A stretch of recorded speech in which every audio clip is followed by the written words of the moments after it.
Kahapon nga pala ay nabigyan kami ng ticket para sa food packs na pinamigay sa may evacuation center.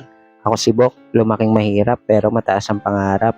So kahapon, namumblema nga ako sa mga bills dahil due date na nga no nakaraan pang August 22. Kaya naman dahil nga sa mga tulong nyo, sobrang nagpapasalamat po talaga ako dahil natapos ko na at nabayaran na lahat. So bali kwento ko nga muna pala sa inyo yung nangyari sa may evacuation center. Bilang senior citizen na nga pala si Mama ay binigyan nga kami kahapon ng umaga ni Ka Annabel ng ticket para nga doon sa ipapamigay na food pack sa may evacuation center. Pagdating ko nga doon ay sobrang dami talaga ng tao kaya naman hinanap ko pa yung pila kung saan yung pila ng barangay namin sa Bambang.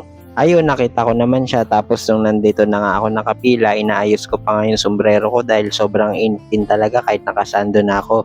Pero may mga malalaking electric pa naman.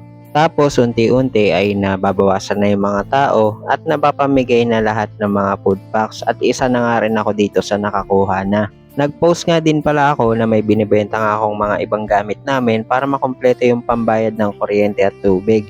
At yun nga, hindi ko inaasahan na grabe, sobrang salamat sa mga tulong ninyo kasi bukod sa may bumili ay meron din nag-donate.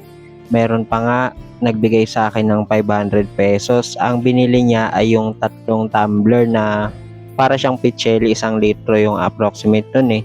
Tapos instead na 150 lang ay binigay niya na sa akin yung 500. Kaya naman sobrang thank you po talaga Ma'am Tet, kay Ate Lea, kay Let, kay Nika na itong pagdideliveran ko nga nitong massage gun.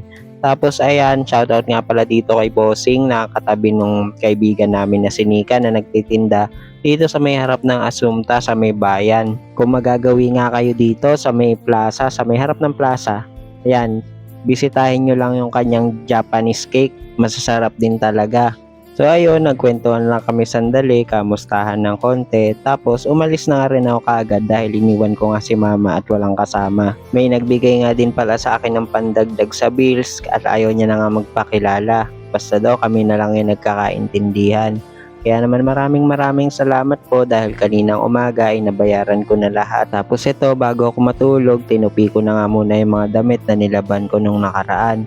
Hindi ko na nga naayos yung camera dito, ewan ko ba, dala na rin siguro ng matinding pagod. Gusto ko lang din pala magpasalamat kay Ate Bebe kasi kapag meron kaming mga delata ay pinapalit ko sa kanya ng ibang gamit na kailangan namin. Kaya naman maraming salamat po talaga sa pangunawa. At sa lahat ng mga nakakasubaybay sa akin, wag po kayong mag-alala, mas tatatagan ko pa para kay Mama at sa tita ko na may psychological disorder.